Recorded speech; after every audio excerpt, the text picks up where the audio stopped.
बिस्मिल्लाहिर्रहमानिर्रहीम। अस्सलाम वालेकुम डियर स्टूडेंट्स, उम्मीद है आप सब खैरियत से होंगे। आज हम स्टार्ट करने जा रहे हैं चैप्टर नंबर 6 किंगडम प्रोकैरियोटी, जिसका फॉर्मल नेम जो है वो किंगडम मोनिरा था।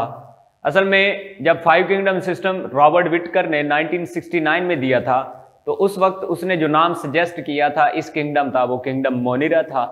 उसके बाद फिर जब इसको मॉडिफाई किया गया 1988 के अंदर लिन मार्गुलिस और कैरोलिन श्वार्ट्ज ने इसको दोबारा मॉडिफाइड फॉर्म में प्रेजेंट किया था, तब इसका जो नाम है वो किंगडम प्रोकैरियोटी रखा गया था। अब प्रोकैरियोटी रखने की वजह क्या थी? क्योंकि इसके अंदर तमाम तर जो ऑर्गेनिज्म थे उनके अंदर जो सेल पाया जाता है उसे हम कहते होते हैं प्रोकैरियोटिक सेल। प्रोकैरियोटिक सेल को कैसे डिफाइन करते होते हैं? The cell which lack nuclear envelope, ऐसा सेल जिसके अंदर न्यूक्लियर एनवेलप ना हो, and also don't have definite nucleus. अब इसका सिंपल मीनिंग ये है कि ऐसा सेल जिसके पास न्यूक्लियर एनवेलप नहीं होगा तो उसके पास डेफिनेट एक वाज़े न्यूक्लियस मौजूद नहीं होता।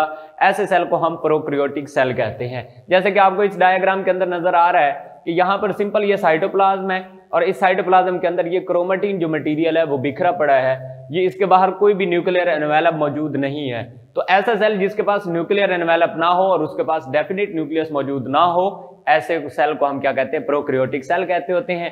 और ऐसे वो तमाम तरह ऑर्गेनिज्म जो कि प्रोकैरियोटिक सेल पर मुश्तमिल होते हैं उन्हें हम क्या कहते होते हैं? प्रोकैरियोट्स कहते हैं। जैसे कि बैक्टीरिया है या साइनोबैक्टीरिया, जिसको कॉमनली ब्लू ग्रीन एलजीबी कहा जाता है, ये प्रोकैरियोट्स की एग्जांपल्स हैं।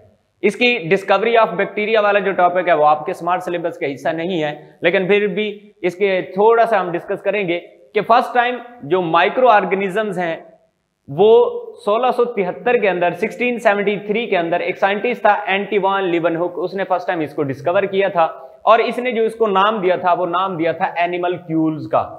इसको फर्स्ट यानी माइक्रो ऑर्गेनिज्म इनको बाद में कहा जाता था, फर्स्ट जो नाम इनके लिए सजेस्ट हुआ था वो एनिमल्क्यूल्स का था। देन इसके ऊपर लुईस पास्चर ने किया। लुईस पास्चर ने क्या किया कि माइक्रो ऑर्गेनिज्म से पैदा होने वाली जितनी भी बीमारियां थी उनकी डायग्नोसिस भी की और उनकी वैक्सीन वगैरह भी तैयार करवाई थी। और उसके बाद इस पे जो कंप्रीहेंसिव काम था जो माइक्रो ऑर्गेनिज्म के हवाले से वो रॉबर्ट कॉच ने किया था। अब हम बात करते हैं स्ट्रक्चर ऑफ बैक्टीरिया की। अब स्ट्रक्चर ऑफ बैक्टीरिया के अंदर वो कहता है कि कुछ ऐसे स्ट्रक्चर्स हैं जो कि कॉमनली तमाम तर बैक्टीरिया के अंदर पाए जाएंगे, जिनको हमने आने वाले लेक्चर्स के अंदर हम 1 बाय 1 डिस्कस करेंगे। उनमें ये है कि सेल मेम्ब्रेन है, साइटोप्लाज्म, राइबोसोम और क्रोमेटिन बॉडी। अब ये 4 ऐसे इसके कंपोनेंट है जो कि ईच एंड एवरी बैक्टीरिया का हिस्सा होंगे। लेकिन अगर हम बात करें इसकी सेल वॉल की, सलाइम, कैप्सूल, फ्लैजेला, पिलाए, फिम्ब्री या ग्रैन्यूल्स, अब ये ऐसे इसके सब सेलुलर स्ट्रक्चर हैं जो किसी बैक्टीरिया में पॉसिबली हो सकती हैं और कुछ में मौजूद नहीं हो सकते। साइज ऑफ बैक्टीरिया की अगर हम बात करते हैं तो जो बैक्टीरिया है इनके जो रेंज है वो अच्छी खासी रेंज है जिसमें इनका साइज पाया जाता है। जैसे कि यहाँ पे बताया गया है कि ऑलमोस्ट 0.1 से लेकर 600 माइक्रोमीटर तक का इनका साइज हो सकता है। अब हम बात करते हैं कि द स्मॉलेस्ट जो बैक्टीरिया है जो कि कॉमनली एक जेनर है माइकोप्लाज्मा से ताल्लुक रखने वाले जो बैक्टीरिया हैं उनका जो साइज हो सकता है वो 100 to 200 नैनोमीटर है, which one is equal to the largest pox viruses. यानी इनके ये जो स्मॉलेस्ट वायरसेस का जो साइज है, सॉरी जो स्मॉलेस्ट बैक्टीरिया का साइज है वो लार्जेस्ट जो पोक्स वायरसेस हैं उनके बराबर होता है।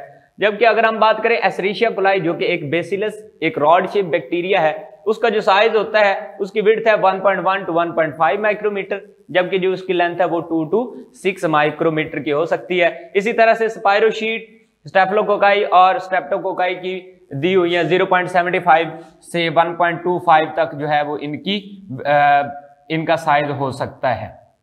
इसका मतलब ये है। अब बच्चे ये वाली जो वैल्यूज होती है वो अक्सर एमसीक्यूज में आपसे पूछ सकता है कि स्मॉलेस्ट बैक्टीरिया का साइज क्या है, एस्चेरिचिया कोलाई, उसके विड्थ, लेंथ।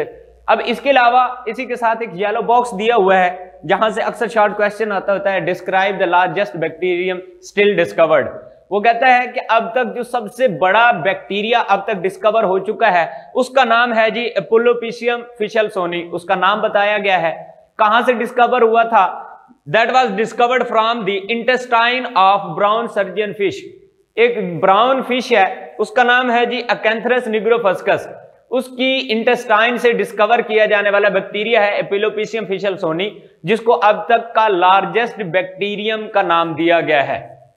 अब उसका साइज क्या है? उसका साइज है जी 600 बाय 80 माइक्रोमीटर। उसकी जो विड्थ है वो 80 माइक्रोमीटर की है और उसकी जो लेंथ है वो 600 माइक्रोमीटर की है। अब वो कहता है कि ये इतना ये साइज है that is equal to the printed hyphen, यानी कि आपकी बुक के अंदर कोई हाइफन जो सिंबल है इंग्लिश का, उसकी जो प्रिंटेड फॉर्म है उसके इक्वल इसका साइज हो सकता है। तो इसका मतलब यह कि ये अच्छा खासा साइज है, जो कि अगर गौर से देखा जाए तो शायद के नेक्ड आई से भी ये नजर आ सकता होता है। उसके बाद आता है जी क्लासिफिकेशन ऑफ बैक्टीरिया। बच्चे जो क्लासिफिकेशन ऑफ बैक्टीरिया हम करते होते हैं वो हम करते होते हैं इसकी सेल शेप की बुनियाद पर, यानी बैक्टीरिया को जब भी हम क्लासिफाई करते होते हैं वो इनकी सेल की शेप की बुनियाद पर किया जाता होता है। उसमें वो कहता है कि कॉमनली जो सेल शेप होती हैं वो बेसिकली 3 बड़ी हैं, जिसमें नंबर 1 आता है कोकाई, नंबर 2 आता है बेसिलाई, नंबर 3 जो आता होता है वो होता है स्पाइरल। सबसे ज्यादा जो बैक्टीरिया के अंदर सेल की शेप्स पाई जाती हैं वो यही 3 हैं, कोकाई, बेसिलाई एंड स्पाइरल। लेकिन इसके अलावा वो कहता है ये इनके अंदर काफी प्लियोमॉर्फिक फॉर्म्स होती हैं, यानी काफी डिफरेंट टाइप का फॉर्म्स होती हैं। लाइक वो कहता है ये स्टॉक्ड भी हो सकते हैं, यानी फ्लैजेला के साथ ये किसी साइड से अटैच हो सकते हैं, स्टार शेप्ड हो सकते हैं, स्क्वायर फॉर्म में भी हो सकते हैं, या ये स्पिंडल शेप भी बना सकते होते हैं। तो अब हम इनको देखते हैं कि इनकी कोकाई इनकी जो शेप्स हैं वो किस तरह की है। नंबर 1 आती है इनकी स्फेरिकल और ओवल शेप, जिसको हम क्या कहते हैं कोकाई। पहली शेप इसकी जब राउंड शेप होती है, जैसे कि आपको ये डायग्राम में नजर आ रहा है, अगर ये राउंड शेप में होगा तो इसको हम क्या कहते होते हैं कोकाई कहते होते हैं। और ये कोकाई क्या होगा, एक सिंगल सेल होगा। और अगर ये पेयर में हो जाए तो पेयर में इसे हम कहते होते हैं diplococcus. If cocci in pairs in one plane, अगर एक ही प्लेन में हो, अब इस प्लेन में देखिए इसकी जस्ट लेंथ है, इसकी विड्थ नहीं है, ठीक है जी। अब अगर एक ही प्लेन में होगा और पेयर की फॉर्म में होगा तो इसको हम क्या कहते होते हैं डिप्लोकोकस कहते होते हैं। उसके बाद नेक्स्ट आता है जी streptococcus. Cocci form chain of cells, ये क्या बनाएंगे चेन ऑफ सेल्स बनाएंगे, लेकिन होंगे एक ही प्लेन के अंदर। अब यहां से देखिए आप इसकी यहां पे लेंथ है और एक ही लाइन के अंदर ये क्या बना रहे हैं सेल्स की एक लंबी चेन बना रहे हैं, इसको हम क्या कहते होते हैं स्ट्रेप्टोकोकस कहते होते हैं। उसके बाद नेक्स्ट जो आती है इसकी अरेंजमेंट, उसे हम कहते होते हैं टेट्रेड। टेट्रेड क्या होता है? Tetrad is a square of 4 cocci.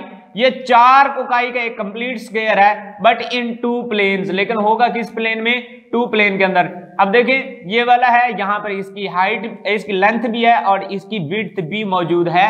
अब ये जो 2 प्लेन के अंदर ये स्क्वायर बना रहे हैं, ऐसी अरेंजमेंट ऑफ बैक्टीरिया को हम क्या कहते होते हैं टेट्रेड कहते होते हैं।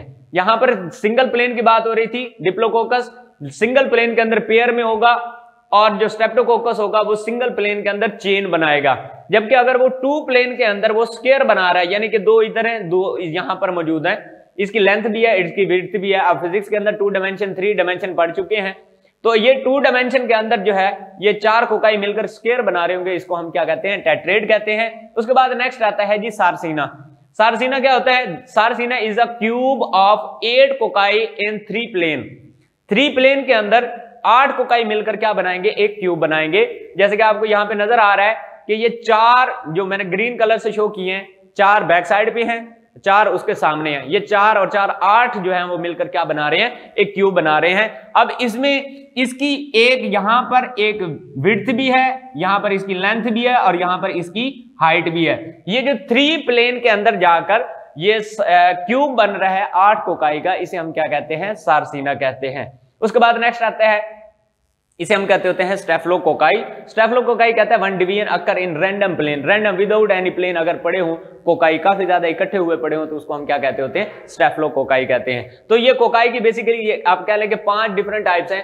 अगर सिंगल होगा कोकाई, उसके बाद डिप्लोकोकस पेयर्स में, streptococcus chain in 1 plane, tetrad cube in 2 plane, tetrad होगा स्क्वायर इन 2 प्लेन, सारसीना होगा tetrad in 3 plane and staphylococcus होगा रैंडम प्लेन। उसके बाद इसकी एग्जांपल्स आ जाती है, तो इसमें डिप्लोकोकस निमोनिया, ठीक है जी, एक बैक्टीरिया है डिप्लोकोकस निमोनिया, और इसके अलावा स्ट्रेप्टोकोकस ऑरियस, ये इसकी एग्जांपल्स हैं। ये आपने याद रखनी है, एमसीक्यूज में आती होती हैं। उसके बाद है जी बेसिलाई। रॉड शेप बैक्टीरियम को हम क्या कहते होते हैं? बेसिलस कहते होते हैं। जो सिंगल होता है बेसिलस होते हैं, प्लूरल इसको बेसिलाई कहते हैं। जो रॉड शेप बैक्टीरिया होते हैं उसे हम क्या कहते होते हैं? बेसिलाई कहते होते हैं। अगर वो सिंगल पड़ा हो यानी एक सिंगल सेल होगा तो उसको बेसिलस कहते हैं। अगर वही सेल पेयर्स बना रहा होगा तो उसको हम क्या कहते होते हैं? डिप्लोबेसिलस कहते होते हैं। अब यहां से आप याद रख सकते हैं कि यहां पे हमने पढ़ा था डिप्लोकोकस, वो भी पेयर बना रहे थे। यहां पे डिप्लोबेसिलस, ये भी क्या बना रहे हैं? पेयर बना रहे हैं। तो मतलब ये क्या होंगे कि जो वर्ड डिप्लो है इसका मतलब क्या होगा? ये पेयर का होगा कि डिप्लोकोकस होगा तो कोकाई पेयर बना रहे हैं, अगर डिप्लोबेसिलस होगा तो बेसिलाई पेयर बना रहे हैं। उसके बाद स्ट्रेप्टोबेसिलस होती हैं कि इसमें क्या होता है? चेन ऑफ बेसिलाई मौजूद होते हैं। यहां पर हेड टू हेड जो होते हैं वो काफी ज्यादा सेल मिलकर एक लंबी चेन बना लेते हैं। बेसिलाई के बारे में यानी रॉड शेप्ड बैक्टीरिया के अंदर ये होता है बच्चे, इसके अंदर ये वाले जो बैक्टीरिया होते हैं ये कभी भी साइड बाय साइड अटैच नहीं होते। ये क्या होते हैं? जस्ट हेड टू हेड इनकी अटैचमेंट होती है, जिसके जरिए ये पेयर भी बनाते होते हैं और ये लॉन्ग चेन भी बना सकते होते हैं। इस वजह से इसके अंदर 3 प्लेन या रैंडम प्लेन का कोई चांस मौजूद नहीं है। तो इनके अंदर ये इसकी बेसिलाई की 3 ही टाइप्स हैं। सिंगल होगा तो बेसिलस, अगर पेयर बना रहा है तो डिप्लोबेसिलस, और अगर एक long chain of the cell बना रहा है तो उसे हम क्या कहते होते हैं? स्ट्रेप्टोबेसिलस कहते होते हैं। इसके एग्जांपल्स में एस्चेरिचिया कोलाई आता है और इसके अलावा बेसिलस सबटाइलिस है, ये इसकी बेसिलाई के एग्जांपल्स हैं। उसके बाद next and last category of the shapes of bacteria, उसे हम कहते होते हैं स्पाइरल। स्पाइरली कॉइल्ड, जिसे कॉमनली कॉमा शेप बैक्टीरिया भी कहा जाता है। तो स्पाइरल फॉर्म में मौजूद जो बैक्टीरिया होते हैं, स्पाइरली कॉइल्ड जो बैक्टीरिया होते हैं उन्हें हम स्पाइरल कहते होते हैं। उसके बाद इसकी 3 टाइप्स हैं। नंबर 1 क्या होता है? विब्रियो। विब्रियो क्या होता है? वो कॉमा या कर्व की फॉर्म में मौजूद होता है, यानी ऐसा बैक्टीरिया जो कि कॉमे की शक्ल में मौजूद हो या कर्व शेप बना रहा हो उसे हम क्या कहते होते हैं? विब्रियो कहते होते हैं। तो उसकी शेप यहाँ पे आपको इस तरह से ये नजर आ रही है कि इस तरह के जो बैक्टीरिया होते हैं इन्हें हम विब्रियो कहते होते हैं। उसके बाद क्या होता है कि ये जो विब्रियो होते हैं ना, ये आपस में इस तरह से हेड मतलब टेल टू टेल या हेड टू हेड जो होते हैं आपस में मिलते हैं और ये क्या बनाते होते हैं? लॉन्ग थिक इस तरह से क्या बनाते होते हैं? ये चेन बनाते होते हैं। अब ये चेन 2 तरह की होती है। बाज़ औक़ात ये क्या होती है? चेन थिक होती है, रिजिड होती है। तो ऐसे थिक एंड रिजिड स्पाइरल को हम स्पाइरिलियम का नाम देते हैं। इसे हम क्या नाम देंगे? स्पाइरिलियम का नाम देते हैं। और अगर ये वाली जो स्पाइरल है ये थिन हो और साथ साथ में फ्लेक्सिबल हो तो इसे हम क्या नाम देते होते हैं? स्पाइरोशीट का नाम देते होते हैं। यानी कि अब ये वाली जो टाइप है ये बेसिकली इसकी हार्डनेस की, इसकी फ्लेक्सिबिलिटी की बुनियाद पे बनाई गई है। अगर वो थिक एंड रिजिड होगी तो उसको हम स्पाइरिलियम का नाम देते हैं। अगर वो थिन एंड फ्लेक्सिबल होती है तो उसे हम क्या कहते होते हैं? स्पाइरोशीट का नाम देते हैं। अब ये थिक होगी, थिन होगी, फ्लेक्सिबल होगी या हार्ड होगी, वो बेसिकली इसके अंदर मौजूद जो टाइप्स ऑफ बैक्टीरिया होते हैं वही डिटरमाइन करते हैं, उसी बुनियाद पर ही इनके नाम रखे जाते हैं। अगर इसके एग्जाम्पल्स की बात करें तो इसमें 2 एग्जाम्पल आपकी बुक में मेंशन की गई है, एक है विब्रियो और एक क्या है? हाइपोमाइक्रोबियम। तो बच्चे ये था हमारा आज का टॉपिक, जिसमें यहां पर बच्चे ये जो शेप्स ऑफ बैक्टीरिया है ये आपका लॉन्ग क्वेश्चन है। ये इसी तरह से आता होता है, right a note on the shapes of bacteria. उसमें आपने कोकाई को एक्सप्लेन करना है, देन बेसिलाई को करना है, स्पाइरल को करना है। 1 बाय 1 डायग्राम जैसे बनाई गई हैं आपने कोशिश करना है कि वहां पर जैसे आपने डिप्लोकोकस लिखा उसकी डेफिनेशन लिखी है, साथ ही उसकी आपने डायग्राम ऐड कर देनी है। 1 बाय 1 आप डायग्राम ऐड करते जाएंगे तो आपका ये जो लॉन्ग क्वेश्चन है वो कंप्लीट होता जाएगा। साइज ऑफ बैक्टीरिया की बात करें तो यहां से अक्सर जो है वो एमसीक्यूज उठाए जाते होते हैं, मे बी शॉर्ट में भी आ सकता होता है। तो इस हवाले से बच्चे आपको कोई क्वेश्चन हो तो आप कर सकते हैं। नेक्स्ट लेक्चर तक के लिए अल्लाह हाफिज।